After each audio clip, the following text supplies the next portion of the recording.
Topic क्या है? वायुमंडलीय अपवर्तन। ठीक है, अब ध्यान देंगे अपवर्तन के बारे में पहले पढ़ चुके हैं। अपवर्तन का मतलब क्या होता है? प्रकाश की किरण का दिशा परिवर्तन हो जाना, बदल जाना। ठीक है, यानी जब प्रकाश की किरणें एक माध्यम से दूसरे माध्यम में हो जाती है तो यह अपना रास्ता बदल लेती है। ठीक है, तो इसी प्रक्रिया को, इसी घटना को क्या कहते हैं? अपवर्तन कहते हैं। ठीक है, अब यहाँ पर अपवर्तन के पहले एक और शब्द जोड़ दिया गया है, वायुमंडल। ठीक है, अर्थात वह अपवर्तन जो कहाँ संपन्न होगा? वायुमंडल में होगा। ठीक है, वायुमंडल में होने वाले अपवर्तन की क्रिया को क्या कहेंगे? वायुमंडलीय अपवर्तन। अब अपवर्तन होने के लिए क्या होना जरूरी है? माध्यम में परिवर्तन। क्या होना जरूरी है? माध्यम में परिवर्तन। अब बताओ वायुमंडल में माध्यम में परिवर्तन कैसे होता है? आपको पता होगा, जैसे आप मान लो अभी इतना गर्मी के मौसम में जब दोपहर का धूप में या 10-11 बजे के धूप में रोड में जब देखते हैं, रोड के ठीक ऊपर आपको कैसा दिखाई पड़ता है? पानी जैसा दिखाई पड़ता है। ठीक है, कैसा दिखाई पड़ता है? पानी जैसा दिखाई पड़ता है। या तो फिर आप दूसरा घटना देख सकते हैं, मान लो यहाँ पर आग जल रहा है। ठीक है, यहाँ पर आग जल रहा है और आप इसके इस तरफ खड़े हैं। ठीक है, आप इस चूल्हा के गैस जो भी जल रहा है इसके एक और खड़े हैं। ठीक है, और दूसरी तरफ मान लो कोई भी एक वस्तु है, यह वस्तु आपको कैसा दिखाई पड़ेगा? कैसा दिखाई पड़ेगा? हिलता हुआ प्रतीत होगा। कैसा दिखाई पड़ेगा? हिलता हुआ प्रतीत होगा। अब ये हिलता हुआ क्यों प्रतीत होता है? ध्यान दें यहाँ पर होता क्या है। अब जब यहाँ पर आग जल रहा है यहाँ पे, इसके ऊपर का ये जो हवा है, ये हवा कैसा होगा? गर्म हवा। कैसा होगा?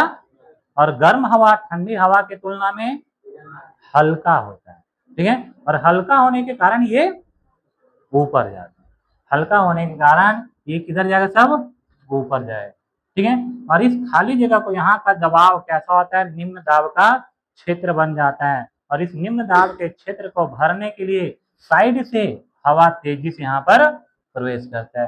फिर ये हवा क्या होता है? ये ऊपर उठ गया। फिर से यहाँ का जो प्रेशर है वह क्या होगा? लो प्रेशर बन जाएगा।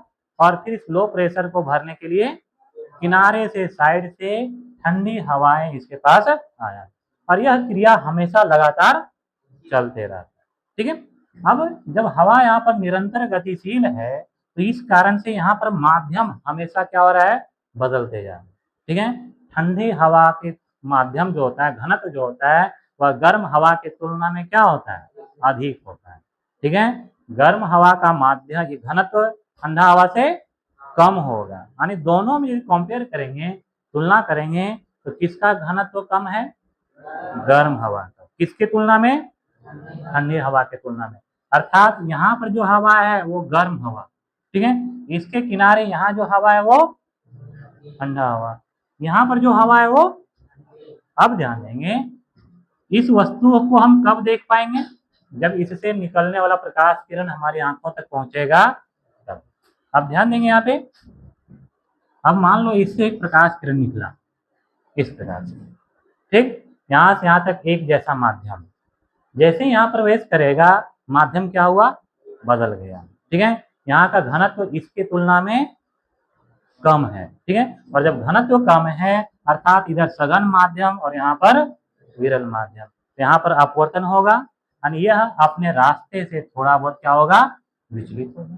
ठीक है, अब मान लो विचलन होने के बाद फिर से यहाँ से जैसे ही बाहर निकलेगा विरल माध्यम से पुनः सघन माध्यम। ठीक है, इस प्रकार से इसका फिर से विचलन होगा। और मान लो एक बार जब विचलन हुआ, इसे, इस व्यक्ति को यह वस्तु कहाँ दिखाई पड़ेगा? बताओ। ऊपर नहीं, इसके सीधा में यहाँ दिखाई पड़ेगा। ठीक है, यानी मान लो एक बार जब माध्यम परिवर्तन होता है तो यह वस्तु इस व्यक्ति को यहाँ पर दिखाई पड़ेगा, और यह माध्यम लगातार हमेशा क्या होता है? परिवर्तित होते रहता है। प्रति क्षण माध्यम में परिवर्तन होते रहता है। इस कारण से यह प्रतिबिंब, ये जो वस्तु है, कभी यहाँ दिखाई पड़ता है, कभी यहाँ दिखाई पड़ता है, कभी यहाँ दिखाई पड़ता है, यानी इसका स्थान हमेशा बदलते रहता है। ठीक है, इसी कारण से इसे यह वस्तु कैसा दिखाई पड़ता है? हिलता हुआ दिखाई पड़ता है। अब देख सकते हैं यहाँ से यहाँ तक कितना बार माध्यम बदल रहा है? केवल 2 बार। एक बार सघन से विरल, फिर विरल से सघन। इतना ही दूर में 2 बार माध्यम में परिवर्तन हुआ। इस कारण से हमें यह वस्तु हिलता हुआ, कंपन करता हुआ प्रतीत होता है।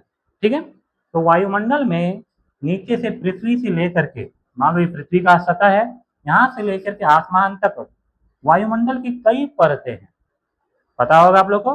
ठीक है, बहुत सारा वायुमंडल के परत है जिसको अलग अलग भागों में बांटा गया है। अब यहाँ पर ठंडी हवा की धाराएं, गर्म हवा की धाराएं निरंतर बहते रहते हैं। क्या नीचे से ऊपर तक हवा का तापमान एक जैसा रहता है? क्या नहीं रहता है, तापमान ऊपर से नीचे तक अलग अलग होता है। ठीक है, जब तापमान अलग अलग रहेगा तो उसका घनत्व भी अलग अलग होगा, और जब घनत्व अलग अलग रहेगा तो उसका अपवर्तनांक भी अलग होगा। इस कारण से मान लो वायुमंडल में, आसमान में कोई तारा है, ठीक है, अब ये तारा का प्रकाश पृथ्वी तक पहुंचने के लिए कितने परतों से होकर गुजरना पड़ता होगा? कितने परत से? कई परतों से होता हुआ। ठीक है, यानी पृथ्वी तक पहुंचने से पहले बहुत दूरी इसको तय करना पड़ता है।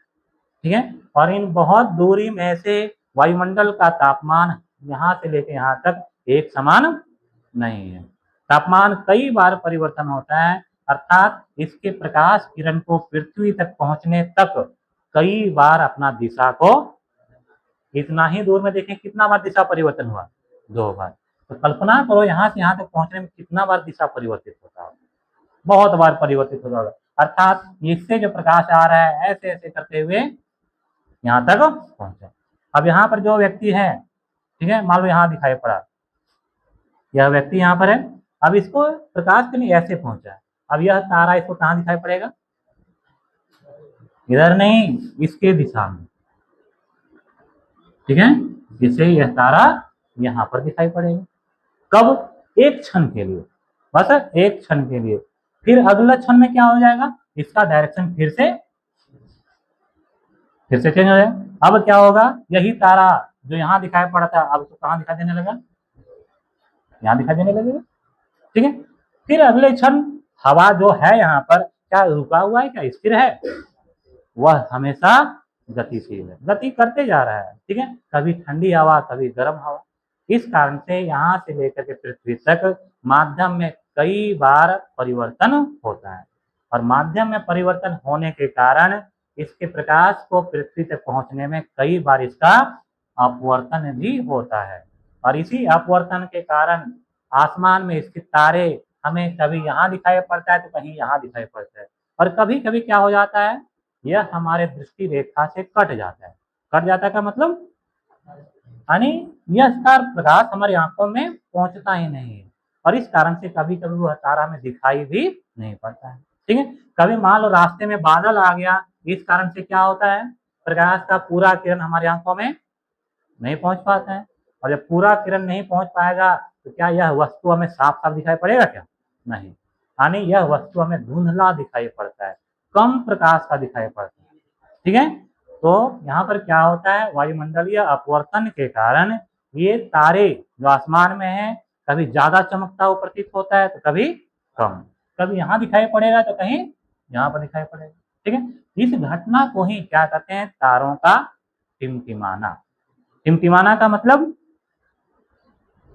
टिमटिमाना का मतलब उसका प्रकाश का कम और ज्यादा होना, प्रकाश का मात्रा उसको बदलते रहना। ठीक है, और यह किसके कारण होता है? वायुमंडलीय अपवर्तन के कारण। और वायुमंडल में अपवर्तन होने के कारण पृथ्वी से लेकर के तारों के बीच का दूरी बहुत अधिक, और इस बहुत अधिक दूरी के बीच में हवा की धाराएं बहते रहती है, कहीं ठंडी हवा, कहीं पर गर्म हवा, कहीं पर निर्वात भी है। निर्वात भी है कि नहीं? इस कारण से प्रकाश की किरणों का कई बार अपवर्तन होता है, और इसी अपवर्तन के कारण हमें तारे एक स्थान पर दिखाई नहीं पड़ते। आप लोग कभी महसूस किए होंगे, मान लो अभी गर्मी का मौसम है, सभी लोग छत में यदि सोते होंगे, ऊपर जब देखते हैं, किसी ऐसे स्थान पर आप अपना नजर टिका के रखना जहां पर तारे नहीं है। ठीक है, ऐसा स्थान पर नजर टिका के रखना जहां पर तारा नहीं है। 1 से 2 मिनट तक देखते देखते आपको क्या होगा, वहां तारा दिखने लगेगा। ऐसा होता है, महसूस किए होंगे आप लोग। और कभी कभी ऐसा भी होता होगा, मान लो आप इस तारे को देख रहे हैं, ठीक है, कुछ देर तक इसी पर नजर टिका के रखेंगे, ये गायब हो जाएगा। गायब होने का मतलब ये गायब नहीं हुआ है, बल्कि इससे निकलने वाला प्रकाश किरण आपकी आंखों में नहीं पहुंचा। क्यों नहीं पहुंचा? हो सकता है अचानक से यहाँ पर बहुत ठंडी हवा की धाराएं बहने लगी, और जितना ज्यादा माध्यम में परिवर्तन होगा, जितना ज्यादा माध्यम में परिवर्तन होगा, प्रकाश किरण ऐसे आ रहा है। अब ये क्या हुआ होगा, अचानक से ज्यादा अपवर्तित हो गया, और आप यहाँ पर खड़े हैं, आप यहाँ पर खड़े हैं, और इसका प्रकाश किरण इधर चला गया, तो क्या ये तारा आपको दिखाई पड़ेगा? क्या नहीं दिखाई पड़ेगा।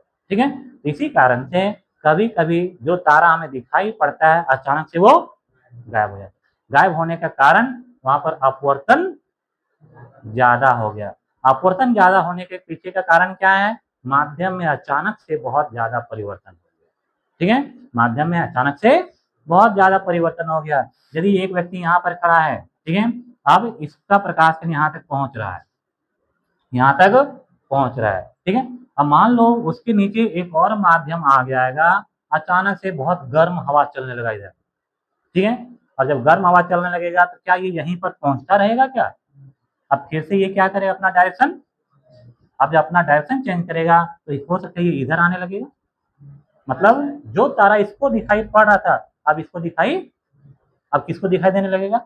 इसको दिखाई देने लगेगा। इस प्रकार से तारों का स्थिति रहता है वही, लेकिन अपवर्तन के बाद वह का प्रकाश अलग अलग स्थान पर पहुंचता है, और उस प्रकाश की दिशा में जो व्यक्ति रहेगा उसी को वह तारा दिखाई पड़ेगा।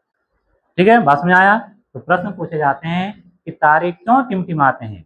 ऑब्जेक्टिव प्रश्न जब पूछा जाएगा तो एक शब्द में आंसर आपका क्या होना चाहिए?